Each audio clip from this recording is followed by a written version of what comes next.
Voilà, donc nous avons créé plusieurs pages, nous avons personnalisé le menu. Nous allons maintenant insérer du texte ou des images sur la page. Pour cela, vous allez cliquer sur le bouton Modifier la page.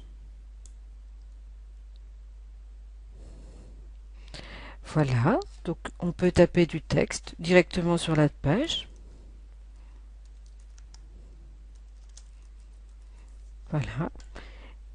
Ensuite, pour mettre en forme ce texte-là, nous allons sélectionner le texte. Et là, comme dans un traitement de texte classique, nous allons pouvoir modifier la taille du texte, le mettre en gras, le mettre en italique, le souligner, changer la couleur du texte. Voilà, affecter des puces, des numéros ou rien, décaler un petit peu le texte et revenir, le centrer, le mettre à droite ou revenir à gauche. Voilà pour la partie texte. Nous pouvons aussi insérer des images. Insertion, images, et il nous propose d'aller rechercher des images que l'on a déjà sur son ordinateur. Importer des images, voilà.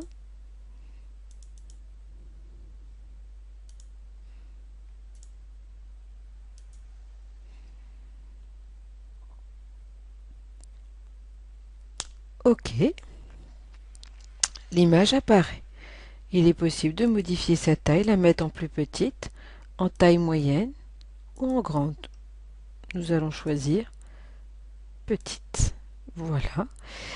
Alors, on peut aussi supprimer le lien, c'est-à-dire qu'en cliquant sur quand l'utilisateur va se connecter à la page, lorsqu'il cliquera sur l'image, ça l'amènera sur une autre page où on verra l'image en plus grand. Si on ne souhaite pas cette option-là, pour éviter parfois de perturber les apprenants et de les perdre, eh ben on peut supprimer le lien. Voilà, tout en conservant l'image, bien évidemment. Là, il s'agit d'images que l'on a stockées sur son ordinateur. Si maintenant nous souhaitons aller chercher une image sur Internet, on va créer une page Internet. On va saisir par exemple, on va aller récupérer le logo de Don Bosco par exemple. Don Bosco Brest.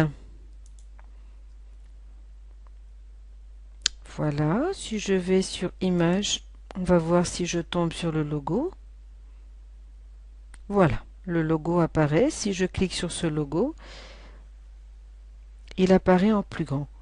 Pour le récupérer, nous allons aller chercher un autre outil qui s'appelle l'outil Capture. Outil Capture. La page va devenir beaucoup plus claire et nous allons dessiner un rectangle de manière à prendre la partie de l'image qui nous intéresse. Et il ne reste plus qu'à enregistrer cette image-là. Voilà, dans Images, et on va l'appeler Don Bosco. Voilà, logo. Et on enregistre. On peut fermer cet outil Capture. On peut fermer cette page pour revenir sur notre site. Et là, l'opération se fait de la même manière. Alors si je veux supprimer cette image, je clique dessus et là, c'est la croix. Je veux la remplacer par le logo de Don Bosco. Insertion à nouveau, Images, importer des images. Et comme on a récupéré l'image qui correspond au logo de Don Bosco, hop, OK.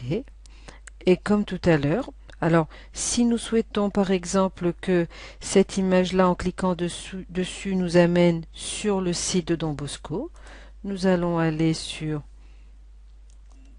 le site de Don Bosco, Don Bosco Brest. Voilà. Voilà. Alors, nous allons prendre ce site-là par exemple. Voilà. Nous allons récupérer cette adresse-là. en faisant clic droit, copier. Je ferme, je reviens sur mon image qui était sur le site et là je dis que je veux modifier le lien.